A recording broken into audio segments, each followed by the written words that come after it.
السميع العليم من الشيطان الرجيم. بسم الله الرحمن الرحيم.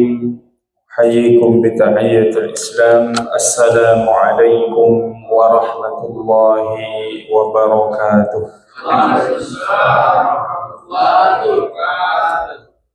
Apa kabar Bapak Ibu semua, sehat? Alhamdulillah. Apa sehat habis makan dagingnya? Alhamdulillah.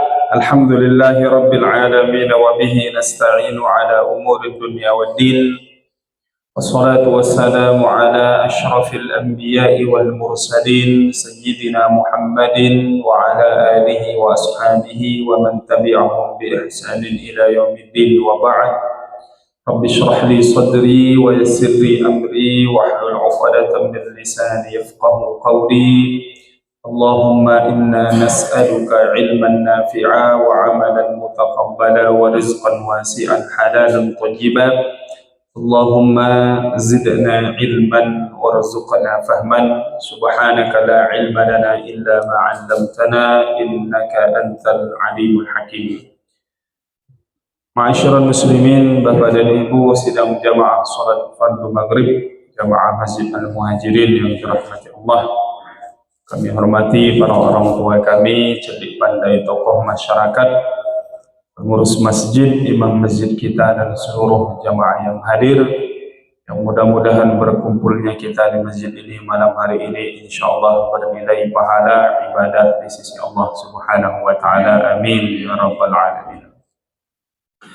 Pertama-tama mengawali majelis kita, tentu tidak ada yang paling pantas kita ucapkan selain puji syukur dengan kalimat tahmid alhamdulillah. Malam hari ini kita kembali diberi kesempatan oleh Allah melaksanakan fardu maghrib yang alhamdulillah telah kita laksanakan secara berjamaah. Kemudian kita pun meluangkan waktu untuk duduk di majelis ilmu, yang majelis ilmu disebut dengan Rawdatun min Riyadil Jannah, taman di antara taman surga Allah yang ada di dunia, yang mudah-mudahan duduknya di majelis ilmu insyaallah kelak di akhirat diperkenankan pula menikmati taman surga yang sesungguhnya insyaallah taala. Tidak lupa bersalawat kepada baginda Rasulullah yang dalam sabda beliau mengatakan innama bu'itsu mu'alliman, sesungguhnya saya diutus ini untuk menjadi seorang guru, mengajarkan ilmu, mengajarkan syariat. Maka belajar menuntut ilmu adalah menjadi bagian daripada syariat ajaran baginda Rasulullah sallallahu alaihi wasallam. Dan mudah-mudahan pula kita semua insyaallah termasuk di antara umat beliau yang mendapat syafaatnya di akhirat nanti. Amin ya rabbal alamin. Bapak Ibu yang dimuliakan Allah, kembali melanjutkan kajian pembahasan pada kitab fikih yang kita baca adalah At-Taqrirat As-Sadidah. Pada malam hari ini masuk kepada bab siwak, bab yang membahas tentang siwak, yang kemudian nanti juga sunanul fitrah, yakni ada hal-hal yang menyangkut terkait dengan kebersihan yang ada pada anggota tubuh kita yang patut kita perhatikan karena bagian daripada kesempurnaan kita melaksanakan ibadah. Maka kita melihat nanti bagaimana syariat ini sangat detail, ya. Artinya pada hal-hal yang kecil yang barangkali dianggap remeh temeh, ya, tapi kemudian diperhatikan dalam syariat kita karena berkaitan dengan taharah, dengan bersuci, dengan kebersihan. Maka kita umat Islam ini pada hakikatnya adalah umat yang paling bersih kalau seandainya kita benar-benar mengamalkan apa yang ada dalam syariat kita. Maka bagian pertama bab siwak terkait tentang kesunahan bersiwak. Ini saking pentingnya dibuat judulnya oleh muallif pengarang kitab ini ya, dengan bab siwak. Ya, karena memang banyak riwayat-riwayat yang menyebutkan tentang keutamaan bersiwak yang secara umum adalah cara bagaimana agar memperhatikan kebersihan mulut kita. Nah, ini menjadi bagian penting yang disebutkan dalam riwayat-riwayat bagaimana Rasulullah sangat menjaga hal ini. Di antara yang beliau selalu perhatikan adalah menjaga kebersihan mulut beliau. Bahkan kalau tidak salah ada dalam suatu riwayat yang Rasulullah mengatakan, di antara hal yang sering diulang-ulang oleh Jibril kepada baginda Rasulullah adalah perkara tentang bersiwak. Ini diantaranya untuk menjaga kebersihan. Maka Bapak Ibu yang dirahmati Allah Subhanahu wa taala, wa yutlaqu alaihi babu khisalil fitrah ay al khilqah. Jadi termasuk ini permasalahan nanti yang berkaitan tentang kebersihan, kesucian diri kita, ya, apa-apa yang mesti kita jaga kebersihannya. Ya. Karena disebut di sini diberi judul babu siwak, ya, karena banyak yang pembahasannya lebih detail terkait dengan siwak ini. Kapan waktunya, apa yang dipakai, kemudian bagaimana tata caranya, ukuran dan selanjutnya. Ya. Maka poin yang pertama, al-khaslatul ula as-siwak. Pembahasan pertama terkait dengan bersiwak. Secara bahasa maknanya ad-dalq, yakni menggosok, ya. Wa syar'an dalqul asnani wa ma hawlaiha bi kulli syai'in khashidin. Yakni secara syariat adalah menggosok gigi kita dan apa yang ada di sekitarannya dengan sesuatu yang itu lembut, ya. Artinya tidak dengan sesuatu yang bisa melukai gusi kita atau mulut kita. Maka nanti apa-apa saja yang dianjurkan yang boleh dipakai dan seterusnya. Yang kemudian nanti sampai pula pada pembahasan kontemporer bahwa bersikat gigi, nah, itu sudah termasuk juga di antara bagian bersiwak. Fadlus siwak, keutamaannya banyak sekali disebutkan di sini. Di antaranya sabda Nabi mengatakan, laula an asyqa ala ummati la amartuhum bis-siwaki 'inda kulli salatin. Kata Nabi, kalau tidak khawatir memberatkan umatku, maka aku memerintahkan mereka, mewajibkan mereka untuk selalu bersiwak setiap akan melaksanakan salat. Tapi tidak diwajibkan oleh Nabi, karena kalau diwajibkan menjadi berat nanti bagi kita. Wa fi riwayah, dalam riwayat lain, ma'a kulli wudu'in, diwajibkan bersiwak pada setiap wudu, ya. Sama saja, artinya ketika akan sholat, ya, kemudian setiap berwudu, ya biasanya identiknya kita berwudu ini kalau mau melaksanakan sholat. Maka nanti disebutkan kapan sebenarnya bersiwak ini, ketika berwudu kah atau sebelum sholat kah. Juga beliau mengatakan as-siwak mutahharatun lil fami, mardhatun lirabbi, wa majlatun lil basari. Kemudian siwak itu diantaranya untuk membersihkan mulut kita, mendatangkan ridhanya Allah Subhanahu wa ta'ala, dan menerangkan pandangan penglihatan kita. Bahkan dalam riwayat lain juga disebutkan raka'atani bisiwakin, 2 rakaat salat yang dikerjakan, yang didahului dengan bersiwak, khairun, lebih baik, min 70 rakaat, daripada 70 rakaat bi ghairi siwakin, tidak didahului dengan bersiwak. Fadlus salati bisiwaki ala salati bi ghairi siwakin 70 dhi'fan.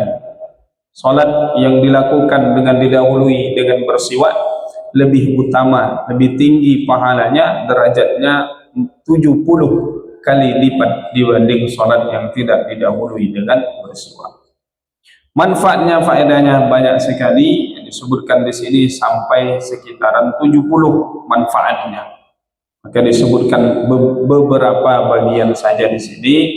Annahu yuzidu fil fasahah, bersiwak itu menambah kefasihan kita dalam berbicara, tentu makna diantaranya dalam melafazkan ayat-ayat Al-Quran. Wal aql, juga kepada akal kita, wal hifz, kepada hafalan, wa yahuddu al basar, menajamkan pandangan penglihatan, wa yusahhilu an naza', dan nanti memudahkan ketika akan dicabutnya nyawa kita oleh malaikat, wa yurhibu al adu, bukan bahkan membuat takut musuh.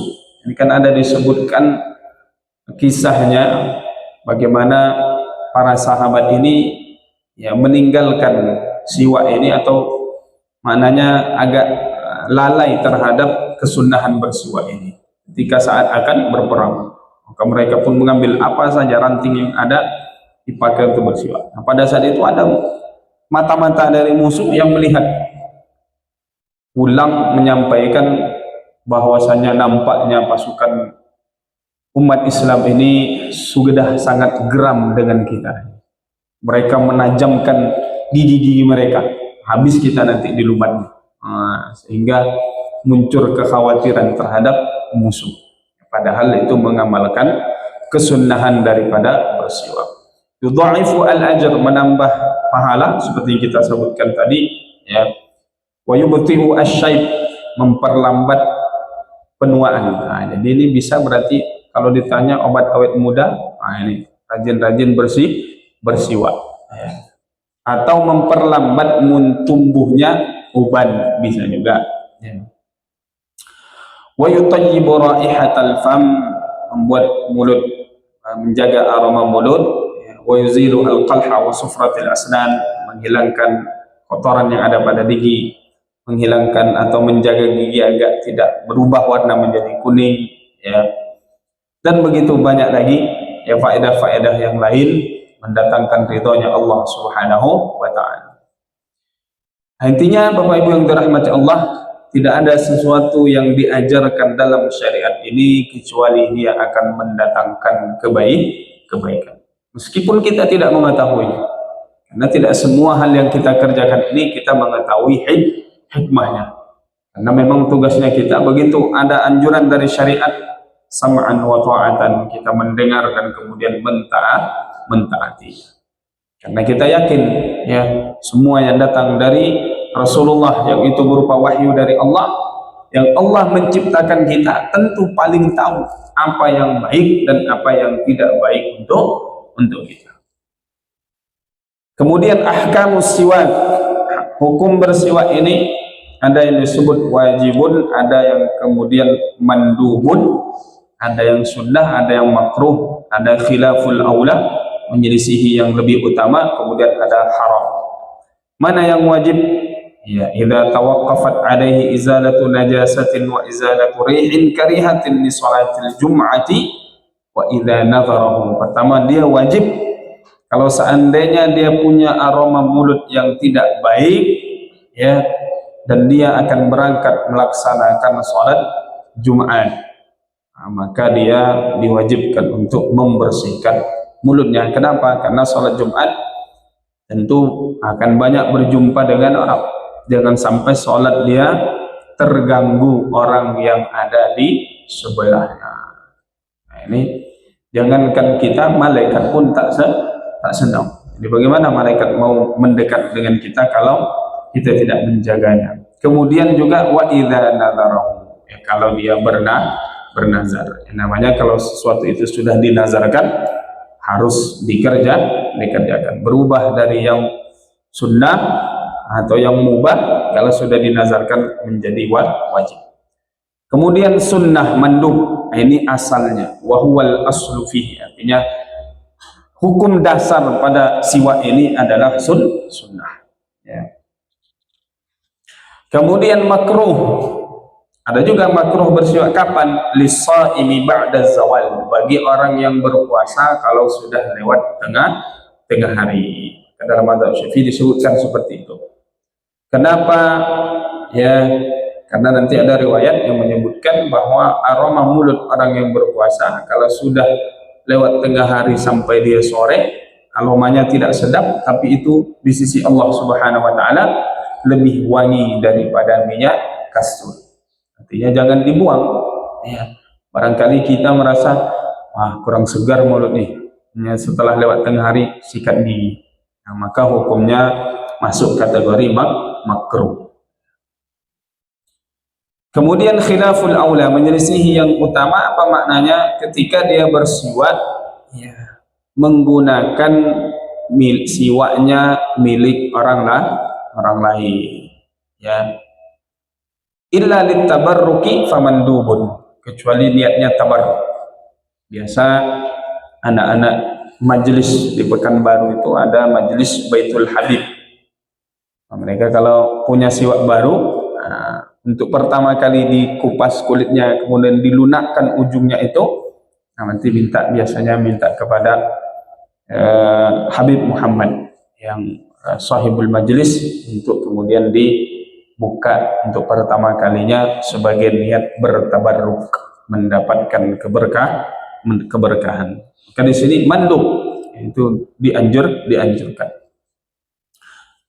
Kemudian haramun, sampai pada level haram kalau dia bersiwak punya orang lain, mengambil siwaknya orang lain dipakainya tanpa keridhaan, tanpa izin orang yang punya siwak tadi. Jadi ada 5 di antara hukumnya, yang dasarnya adalah sunnah. Kapan waktunya bersiwak ini? Fil wudu'i wal ghusli, ya, ketika berwudu ataupun ketika saat mandi. Fihi khilaf, ada memang perbedaan kalangan ulama. Fa inda ar-ramli mahalluhu qabla ghuslil kaffaini. Menurut pendapat Imam Ar-Ramli, salah satu pembesar di kalangan mazhab Syafi'i, ini ulama dari Mesir. Alhamdulillah saya juga sudah berziarah ke makam beliau ini, Al-Imam Ar-Ramli, disebut dengan Syafi'i As-Saghir, Syafi'i kecil, Imam Syafi'i kecil. Beliau mengatakan tempatnya itu sebelum mencuci kedua tangan, artinya sebelum mulai berwudu, bersiwak terlebih dahulu.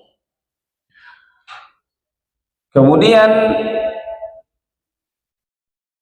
inda Ibni Hajar, menurut Imam Ibnu Hajar Al-Asqalani yang juga madhabnya Syafi'i, yang pemilik kitab Fathul Bari.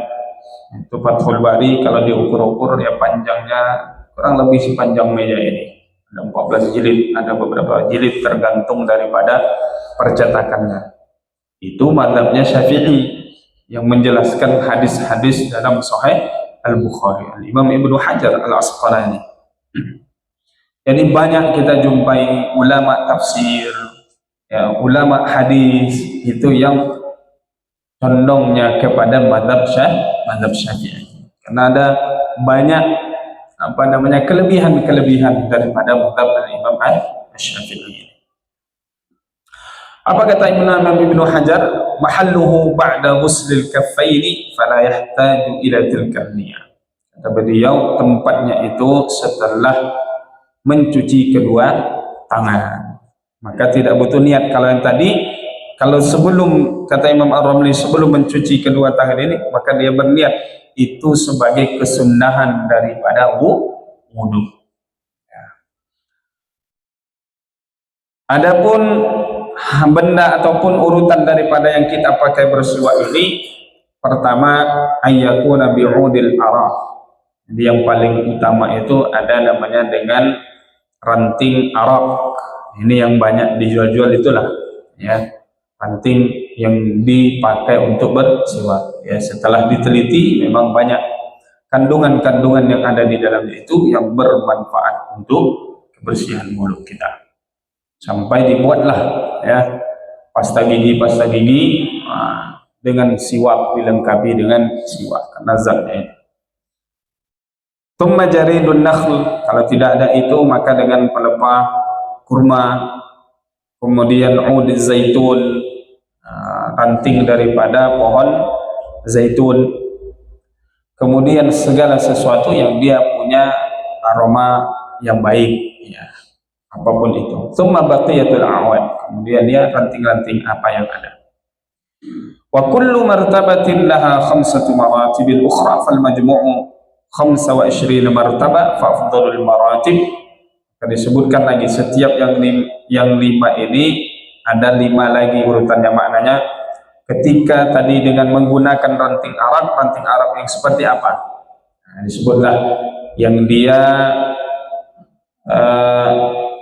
apa namanya masih cair, atau bahasa kita masih lembab, dia kalau diperas masih ada airnya di dalamnya, masih basah rantingnya. Kemudian ada juga dia yang bercampur atau dengan aroma seperti aromanya air daripada bunga mawar, ya. Kemudian ada nanti yang pokoknya asal lembab aja, ada nanti yang kering. Nah, itu tingkatan-tingkatannya. Maka ada juga yang kita dapati siwak yang sudah kering. Ada plus minusnya nanti. Ya, kalau kering itu lebih bertahan lama ya. Kalau yang memang masih basah ini dia otomatis nanti akan cepat keringnya. Ya. Nah, kemudian kaifiyatu maskihi. Bagaimana memegangnya ketika menggunakan. Jadi tak ada pula bawa siwak. Jadi tidak sembarangan maknanya itu. Ada juga tata cara kesunahan. Maka cara memegangnya itu seperti ini. Riwayat redaksinya seperti itu. Jadi tangan kiri di bagian bawah, kemudian 3 jari ini, jari manis, tengah dan telunjuk di atas, kemudian jempol di bawah lagi. Nah, jadi megangnya seperti ini. Ya. Kemudian bagaimana menggunakannya? Ya, kalau untuk gigi kita dia ke samping, maknanya menggosoknya di samping. Kalau kemudian membersihkan lidah, karena dia juga dipakai membersihkan lidah, nah, ke atas ke bawah lidah kita, enggak ke samping. Kemudian bi an yabda'a bi janibi famihi al-ayman, mulai dari kepada menggosok gigi kita yang sebelah kanan. Jadi at-tayammun. Rasulullah itu memang banyak memulai sesuatu dengan kanan. Menggosok gigi, bersiwak mulai dari gigi bagian kanan, menyisir rambut Rasulullah memulai dengan kanan, dalam berwudu mendahulukan yang kanan, dan seterusnya. Maka dimulai dengan gigi yang bagian sebelah kanan, bagian atas, kemudian yang bawah, ya, kemudian bagian luar, kemudian bagian dalam, kemudian mengganti ke sebelah kiri dengan yang dahulukan atas, kemudian yang bawah, bagian luar, dan kemudian bagian dalamnya.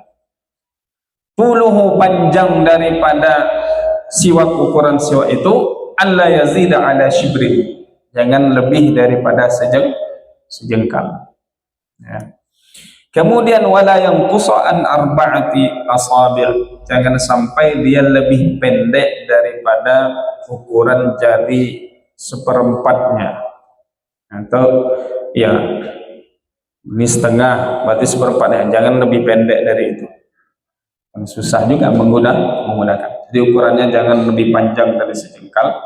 Yang biasanya memang rata-rata ukurannya sejengkal, ya. Itu lebih mudah memakai. Doa fi awalihi, ada doa diajarkan ketika akan bersiwak. Allahumma bayyid bihi asnani wa shudda bihi lithati wa thabbit bihi lahati wa afsi' bihi lisani wa barik li fihi wa athibni alaihi ya arhamar rahimin. Minta dibersih dengan itu, diputihkan giginya, dibersihkan, difasihkan lisannya, diberkahi dengan menjaga kebersihan tersebut, kemudian meminta agar mendapatkan pahala dari pengamalan sunnah yang dilakukan tersebut. Nah, ini Bapak Ibu yang dirahmati Allah Subhanahu wa taala, ya, tentang bersiwak ini. Kemudian ada beberapa permasalahan terkait bersiwak. Makna qaulihi ta'ala, tentang qaulihi sallallahu alaihi wasallam, tentang sabdanya Nabi yang kita sebut tadi, la khulufu famis saimi atyabu 'indallahi min rihil misk. Aroma orang yang berpuasa, berubah aroma mulutnya setelah lewat tengah hari itu di sisi Allah lebih disukai daripada minyak kasturi. Apa maknanya? Ai inna raihata famis saimi afdalu min raihatil misk al-matlubati li salatil jum'ati wal 'idain.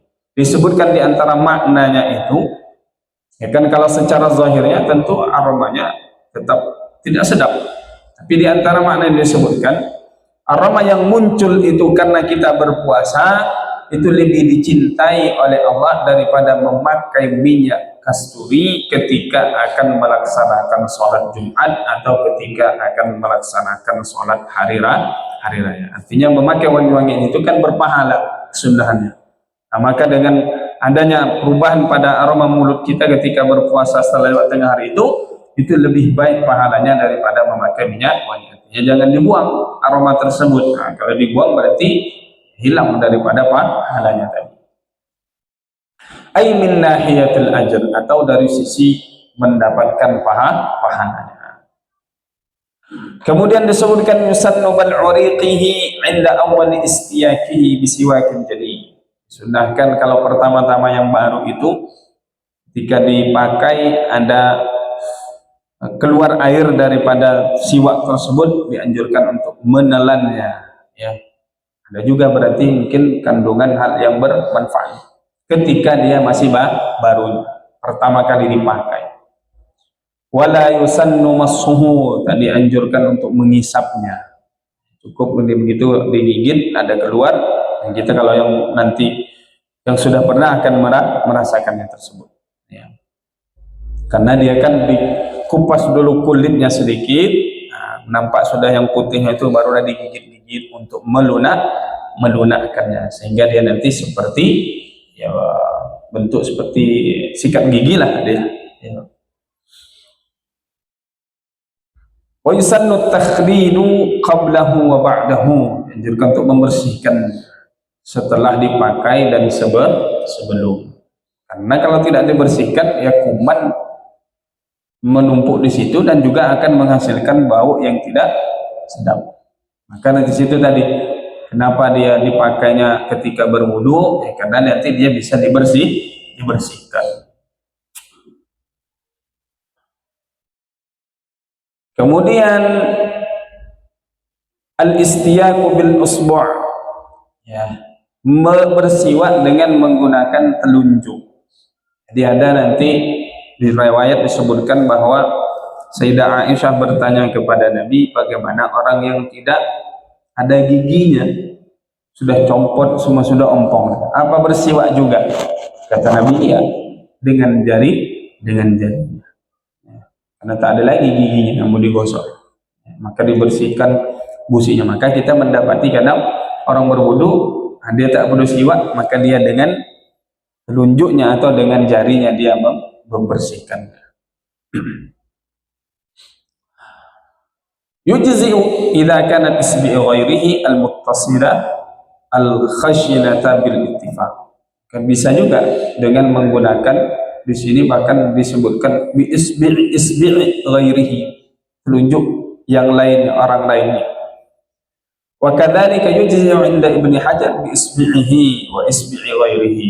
Kan dengan telunjuk dia pun sah ataupun dapat pahala daripada bersiwak tersebut, ya.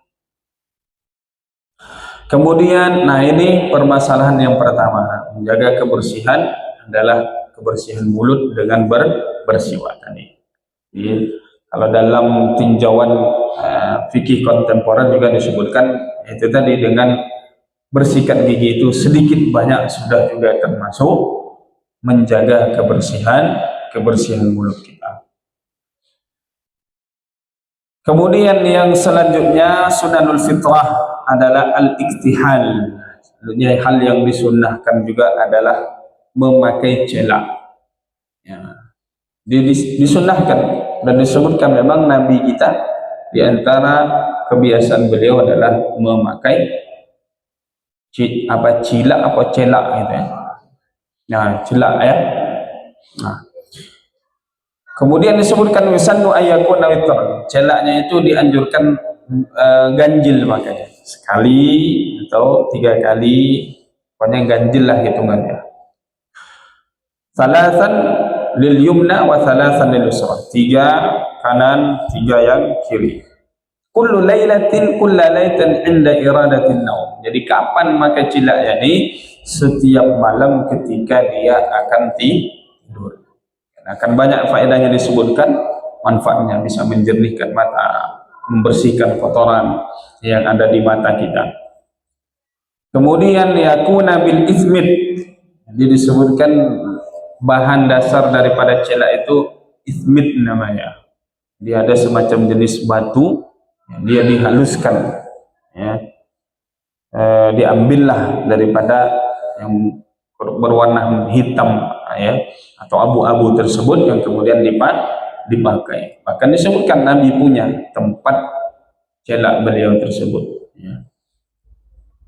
Kemudian juga dianjurkan berdoa, Allahumma nawwir basari wa basirati, Allah terangkanlah pandangan mata ini dan pandangan mata batin.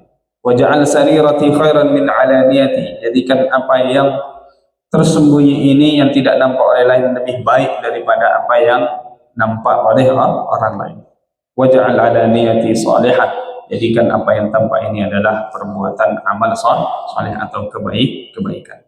Ini sunnah, ya, bercelaknya. Tapi yaitu waktu yang baiknya adalah di malam hari dipakai sebelum tidur. Kemudian al-khaslatu tsalitsa al-iddihan, juga disebutkan cara menjaga kebersihan ini bagi orang-orang zaman dulu, disebutkan menggunakan menggosokkan minyak ke badannya atau ke rambutnya. Dan itu dilakukan sesekali, di antara tujuannya menjaga kelembaban kulit, terlebih di musim dingin. Jadi musim dingin itu kalau dingin kering kulit kita ini. Kalau di Mesir dulu kami pengalamannya bibir itu kering, bahkan bisa sampai pecah-pecah, ya, bisa mengeluarkan darah, maka pakai ada pelembabnya. Ini karena kita tidak hidup di kawasan yang itu ada musim dinginnya. Di Mesir tak sampai turun salju, tapi dinginnya bisa sampai 7-8 derajat. Ini luar biasa dingin. Maka itu diantara yang dipakai, ya, untuk menjaga kelembaban kulitnya dengan menggosokkan minyak. Ada berbagai macam minyak, bisa minyak zaitun dan seterusnya. Kemudian izalatu sya'ril ibti, di antara menjaga kebersihan adalah mencabut bulu ketiak, untuk bulu ketek, ya. Itu juga sunnah. Bisannuril rajuli an-natf walil mar'ati al-halq. Sebutkan dalam kitab ini disunnahkan bagi laki-laki itu untuk dicabut, bagi perempuan dicukur. Allah alam apa faedahnya. Tapi saya pernah mendengar Imam Syafi'i sendiri itu beliau tak kuat kalau dicabut, menahan sakitnya. Jadi beliau ada menyebutkan beliau mencukur, ya, tapi tetap intinya membuang daripada bulu ketiak tersebut. Ini disebutkan, ya, minimal nanti ada disebutkan waktunya sekali dalam 40 hari, termasuk nanti bulu kemaluan ada juga disebutkan, ya, juga dicabut, dicukur, ya. Masuk yang kelima ini adalah izalatu sya'ril 'ana wa yusammal istihdad, menghilangkan, mencukur bulu kemaluan. Wa yusannu halquhu lirrajul, disebutkan di sini laki-laki dianjurkannya untuk dicukur, perempuan dianjurkannya dicabut. Allah alam bagaimana ini penjelasan lebih detailnya, tapi maknanya tata caranya disebutkan seperti itu. Ya, jika tidak kuat, tidak bisa menahan sakitnya, ya, dengan dicukur. Sekarang tidak pun dengan digunting. Intinya adalah kemudian menghilangkan atau membuang, ya, bulu yang ada di ketiak kita ataupun di kemaluan. Kenapa? Karena bisa menjadi tempat bersarangnya kotoran ataupun najis. Kemudian yang keenam, taqlimul azafir, memotong kuku, juga menjadi bagian ini, disebutkan sekali di dalam sepekan, ya, lebih dianjurkan lagi ketika di hari Jumat, di antara kesunahan hari Jumat. Wa yabda'u bil yumna, dan dimulai memotong kuku ini dengan yang kanan. Ini disebutkan di sini tata caranya ini. Kita mungkin sama ini pokoknya hajar aja lah Ustaz, mana-mana saja. Sini disebutkan ada 3 caranya, ya. Pertama, yabda'u bi musabbahatil yumna ila khinsirihi, mulai dari al musabbaha al yumna, al ibhamu, dimulai daripada bagian yang jempol yang kanan ini, ya. Dari telunjuk, ya, dimulai dari musabbaha al yumna ila khinsirihi al yusra, mulai dari telunjuk ini kemudian sampai ke jari kelingking. Kemudian jari kelingking yang kiri dari mulai telunjuk, ya, potong sampai sini, terus pindah ke yang kiri kelingking sampai kepada jempol kanan, lalu jempol kiri, lalu jempol kanan. Jempol kanan ini terakhir. Ini menurut Al-Imam Al-Ghazali. Jadi tata cara yang disampaikan oleh Imam Al-Ghazali. Imam Ghazali ini juga madhabnya madhab Syafi'i, ya. Punya juga kitab tentang fikih, Imam Syafi'i, Imam Al-Ghazali. Jadi cara pertama mulai daripada telunjuk kanan, terus ke kelingking kiri, baru berpindah dari kelingking kiri sampai jempol kiri dan kemudian jempol kanan. Jadi yang dari sini, ini mulai dulu, baru dari kiri lagi. Cara yang kedua, yabda'u bil musabbahatil yumna ila khinsirihi, sama, mulai dari telunjuk kanan ini sampai ke kelingking kiri, thumma ibhamuha, kemudian jempolnya. Kalau tadi kan diakhirkan, jadi di sini dulu baru jempol, thumma bi khinsiri al-yusra ila al-yusra, kemudian sama dari yang kelingking kiri sampai jempol kanan. Ini menurut Al-Imam An-Nawawi. Imam Nawawi juga mazhabnya Syafi'i, bahkan termasuk di antara pembesar dari mazhab Syafi'i, bahkan beliau sebenarnya mujtahid mutlak. Imam Nawawi ini bisa levelnya seperti Imam Syafi'i, tapi beliau tetap mengatakan mengikut kepada mazhab Imam Syafi'i. Beliau punya Syarh Al-Muhadzab, berjilid-jilid juga, 20 jilid lebih kalau tidak salah, beliau Imam An-Nawawi. Nah, itu cara yang kedua, membedakannya tadi hanya pada jempol kanan yang diakhirkan, dan kemudian ada yang setelah selesai kelingking kanan maka jempol kanan, kemudian dari kelingking kiri. Yabda'u bil yumna ala tertib, ya, wal yusra ala tertib, khawabis au khabsul. Hadha wal mu'tamad 'inda Syafi'iyah wal Hanabilah. Jadi cara yang ketiga ini memulai daripada yang kanan, ya, secara berurut, ya,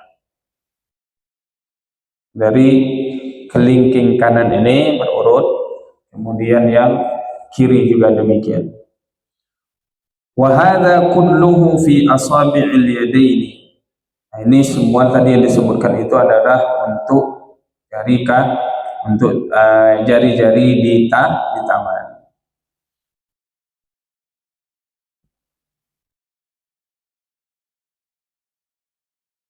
Jadi dimulai daripada tertib tadi, dari kanan, ya, kemudian kiri, ya. Adapun pada jari kaki, bagaimana memotong kuku pada jari kaki? Fayabda'u min khinsiril yumna ila khinsiril yusra. Dia mulai daripada kelingking jari kaki yang kanan sampai kepada jari kelingking kaki yang kiri. Kalau tangan tadi dari sini, kemudian dari sini, ya.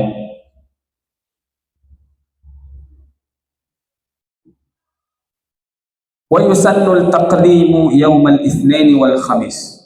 Di sini disunnahkan memotong kuku itu di hari Senin dan di hari Kamis. Wa bukratal Jum'ah, atau di pagi hari Jumat. wa ghuslu asabi'ihi ba'dahu. Kemudian dianjurkan pula mencucinya setelah dipotong. Kenapa? Biasanya kan masih ada juga kotoran yang tersisa, jadi dibersihkan lagi.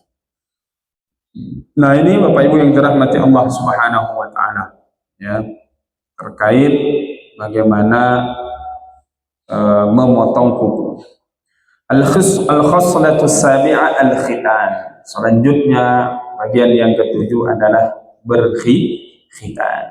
Wa huwa qat'ul jildati allati fawqa al-farj.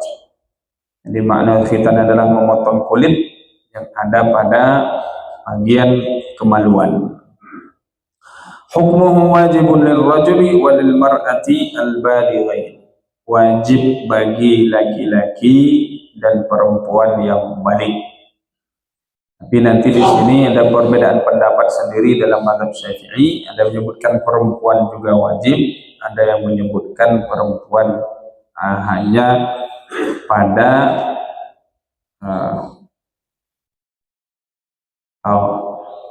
hadza wal mu'tabad 'inda Syafi'i.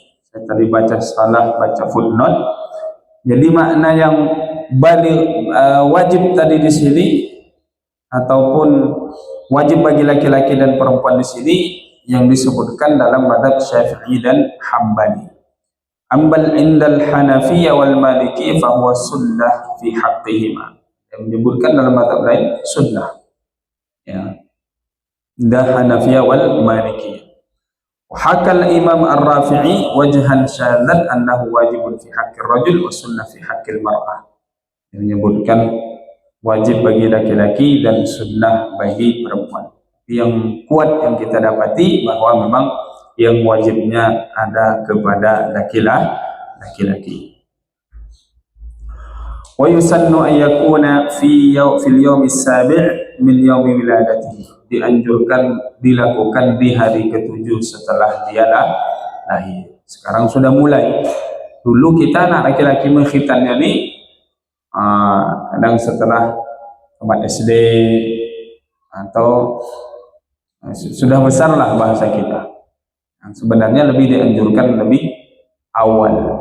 Ya, dia menyebutkan 7 hari. Karena disebutkan dalam beberapa riwayat ya Rasulullah itu dikhitan oleh kakeknya di hari ketujuh setelah lahir. Disebutkan dalam Al-Barzanji itu 2 riwayat menyebutkan bahwa ketika lahir Nabi sudah dikhitan, dalam keadaan dikhitan dan terpotong tali pusarnya. Riwayat lain dalam Barzanji itu disebutkan wa khatanahu jadduhu ba'da sab'i layalin sawiyah. Dikhitan dia oleh kakeknya setelah hari ketujuh dia atau Rasulullah dilahirkan. Kalau tidak salah Ustaz Abdul Somad itu anaknya Sami itu juga cepat dikhitan. Artinya sudah dikhitan juga waktu kecil. Anak kami yang pertama itu setelah 40 hari sudah dikhitan. Yang kemarin datang sini itu dia dikhitan. Agak lambat karena kemarin itu ada masalah kesehatan, jadi sempat dirawat setelah beberapa kali. Setelah lahiran itu ada beberapa sekitar 40 hari itu sebelumnya ya ada masuk rumah sakit lagi, jadi memperhatikan dari sisi kesehatan. Dan memang ada juga nanti ternyata ada penyakit pada bayi itu yang dia ada infeksi pada saluran ujung daripada kemaluannya itu, karena ada bakteri-bakteri apa lain sebagainya, sehingga memang salah satu caranya dia harus dikhitan, dibuang. Jadi nanti bagi kita yang punya anak laki-laki bisa juga dikhitan lebih segera. Pertama diantara sebutkan anak itu belum merasakan namanya sakit, jadi dia belum ketika di usia-usia disebutkan tadi 7 hari lahir itu dia belum merasakan namanya nyeri-nyeri itu rasa sakit. Sekarang sudah banyak, bukan baru ya, khitan bayi gitu ya.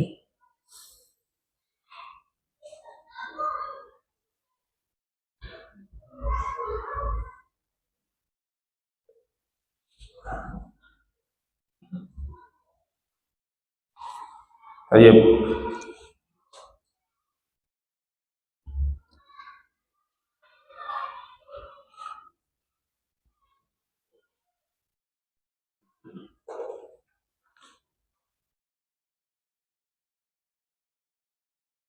Baik, terkait tadi yang cara yang terakhir, yang ketiga kuku itu atau jari tangan ini disebutkan di sini, man qassa azafirahu mukhalifan lam yara fi 'ainaihi ramdan. Wa makna mukhalifan an takuna 'ala tartibil madhkur aw nahwihi. Disebutkan kalau dia memotong dengan dari luar dari cara-cara yang disebutkan tadi, ya dia tidak akan mendapatkan apa ya, pokoknya hilang daripada kebaikan yang akan didapatkan. Kan disebutkan hiya bidayatu asma'il asabi fa khawabis ta'ni khinsir. Tadi khawabis kita sebut tangan kanan itu dimulai dari khinsir, kemudian al-wusta tengah, kemudian binsir, thumma sababah. Jadi dimulai dari kelingking, kemudian tengah, kemudian telunjuk, kemudian binsir jari manis, kemudian telunjuk. Jadi kelingking dulu, kemudian jari tengah, kemudian jempol, kemudian jari manis, kemudian telunjuk yang terakhir. Wa kadzalika aw khams wa qad qala ba'd. Begitu juga kebalikannya dengan jari kiri tadi. Ya. Khawabis aw khams khasbul. Jadi mulai dari ini, baru kemudian jari tengah, baru jari manis, telunjuk, telunjuk terakhir, jempol, ya. Jari manis, kemudian jari tengah, kemudian jempol, kemudian jari manis, kemudian telunjuk. Ya, itu urutannya disebutkan. Ya, selain daripada dua cara yang disebutkan sebelumnya tadi. Nah, kemudian khitan tadi bagi laki-laki, ya dia menghilangkan seluruh kulit yang menutupi daripada khasyafah atau ra'sul zakar. Jadi kepala daripada kewalon itu dibuang semua kulitnya. Artinya ketika sudah nampak, maka itulah ya kadar daripada khitan itu. Walil mar'ah, dan bagi perempuan qat'un ma yutlaqu alaihi musamma al-qat'u min al-badn. Bagi perempuan ini dikikis sedikit di bagian yang disebut dengan klitorisnya itu.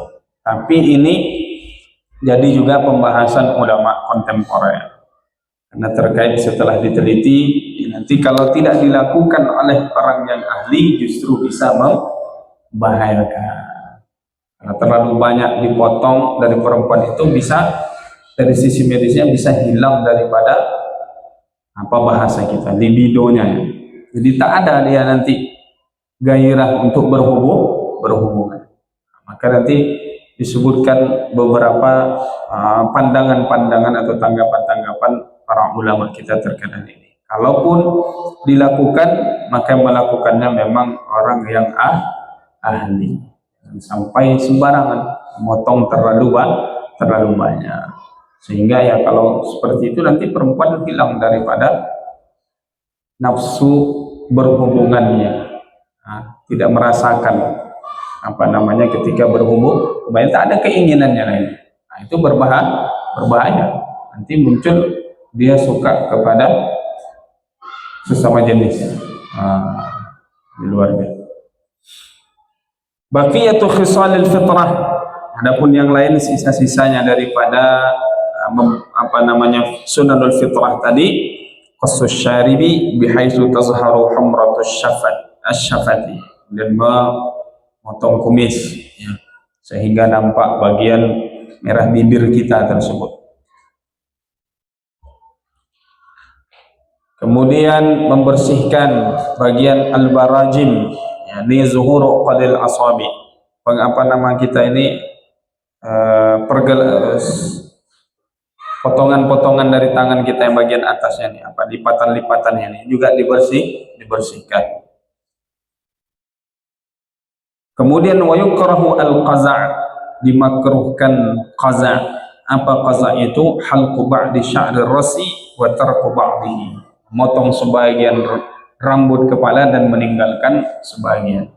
Itu qaza' namanya. Di sini sebutkan yukrahu, makruhkan. Gaya-gaya apalah, potong sebelah.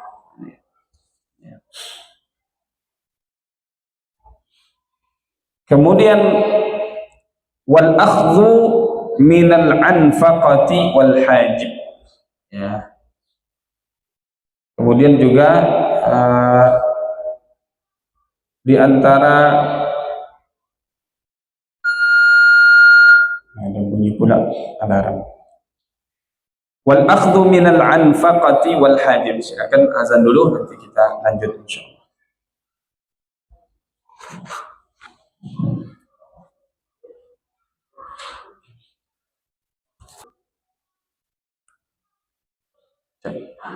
Baik Bapak Ibu yang dirahmati Allah Subhanahu wa taala, barangkali itu ya ada sisa sedikit nih tentang hukmu halqil lihyah, mencukur jenggot, ya.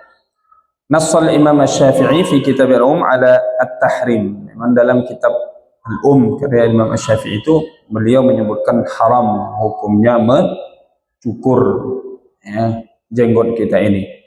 Wa ikhtara an-Nawawi war Rafi'i al-karaha. Imam An-Nawawi dan Imam Ar-Rafi'i menyebutkan makruh saja, tidak sampai pada level haram. Wa huwa mu'tamadu Syekhul Islam Zakaria, dan yang ini diambil oleh Syekhul Islam Imam Zakaria Al-Ansari dan juga Al-Imam Ar-Ramli dan juga Al-Imam Ibnu Hajar wal Khatib Al-Baghdad wa ghairihim. Artinya banyak pembesar ulama-ulama madzhab Syafi'i hanya menyebutkan pada level makruh saja, tidak sampai pada level keharaman. Kemudian menyemir rambut yang sudah beruban, ya, dengan warna hitam, yuhramu, diharamkan. Boleh mewarnai dengan warna selain warna hitam, ya, karena tujuannya rambut putih itu untuk mengingatkan kita umur. Artinya kita ini sudah tua, menjadi nasihat. Kemudian bagi yang perempuan ingin mengecat rambutnya dengan izin suaminya. Selain daripada warna hitam boleh. Tentu nanti dipilih, lihat jangan sampai pakai zat-zat yang ada najis atau lain sebagainya. Demikian, barangkali ada yang ingin didiskusikan, kami persilahkan. Silakan. Assalamualaikum warahmatullahi wabarakatuh. Assalamualaikum warahmatullahi wabarakatuh. Pertama, batas maksimum atau berapa hari paling lama mencukur bulu kemaluan. Kemudian yang kedua, rambut, Ustaz. Maksimum batas rambut. Rasulullah kan ada rambut panjang juga. Nah, itu sampai mana sehingga kita tidak menyerupai perempuan. Kemudian cukur kumis, mencukur, ada yang menyelet, gosok kan sehingga dia habis, betul. Itu seperti apa? Demikian. Assalamualaikum warahmatullahi wabarakatuh. Assalamualaikum warahmatullahi wabarakatuh. Baik, pertama tadi terkait cukur bulu kemaluan ataupun bulu ketiak, disebutkan tuh paling maksimalnya sekali dalam 40 hari. Kemudian apa tadi? Rambut. Ya, rambut itu kan ada memang disebutkan dalam Syama'il Muhammadiyah, rambut Nabi itu sampai ke pundak beliau sini. Ya, sampai ke bahu. Artinya ya itulah kalau dijadikan sebagai standar batas maksimalnya, tidak melebihi daripada itu. Bagian samping tidak sampai menutupi telinga Rasulullah Sallallahu Alaihi Wasallam, bagian belakangnya sampai bagian pundaknya atau bahu Nabi Sallallahu Alaihi Wasallam. Kemudian kumis ini disebutkan di sini memang qassus syaribi, ya, memendekkan atau memotong daripada kumis tersebut. Ya, tidak masalah, maksudnya mau dengan dia diguntingnya atau kemudian dicukur habisnya. Yang jelas di sini disebutkan diantaranya adalah standarnya bihaitsu tazharu humratis syafa, sehingga nampak bibir merah daripada bagian bibir kita tersebut. Artinya jangan sampai kumis itu melindunginya karena sudah saking panjangnya. Nah, demikian bawaan. Ada pertanyaan lain? Ya, silakan, Pak. Siwak ya. Mengenai siwak tadi Ustadz, tadi dikatakan pada saat menggosok gigi pakai siwak itu disarankan untuk menelan airnya gitu Ustadz ya. Nah gimana kalau ada sisa kotoran di gigi itu Ustadz? Apakah ditelan juga atau gimana Ustadz? Terima kasih. Baik, jadi disebutkan tadi itu adalah ketika baru, maksudnya siwak baru kita pakai ketika mulai melunakkan daripada ujung siwak itu ada cairannya. Nah itu yang dianjurkan untuk ditelan, bukan pas ketika sudah memakainya dalam sehari-hari. Jadi kalau ketika memakai sehari-harinya tidak dianjurkan, bahkan disebutkan di sini tidak tidak dianjurkan untuk menghisapnya. Itu hanya bagian pada ketika menggigitnya mungkin ada cairannya, itu saja yang sedikit yang tadi dianjurkan. Jadi ketika menggosoknya ada sisa-sisa makanan ya dibuang. Bahkan itu tadi disebutkan untuk membersihkan ujung siwak yang dipakai itu agar tidak tertumpuk di situ kotoran. Dan nanti seperti itu ketika sudah dipakai beberapa maka dipotong lagi, ya, dipotong yang sudah dipakai tadi itu ya barangkali 3-4 hari nampak ya bisa diukur lah oleh kita itu. Oh ini nampaknya udah kotor, maka dipotong, dibuang, dibuka lagi yang baru. Begitu seterusnya sampai dia semakin lama semakin pendek. Sesuai dengan ukuran yang disebutkan tadi, dia jangan sampai lebih pendek dari 1/4 dari ukuran jari tangan kita ini atau jari kita inilah. Artinya jangan lebih pendek dari 1/4. Ini karena kecil juga susah ya kan. Nah, jadi seperti itu. Baik Bapak Ibu yang dirahmati Allah, barangkali itu kajian kita pada kesempatan kali ini. Insyaallah kita lanjutkan di pertemuan berikutnya, sudah masuk pembahasan babul wudu, pembahasan terkait tentang berwudu. Demikian, wa'alafu minkum, wassalamualaikum warahmatullahi wabarakatuh.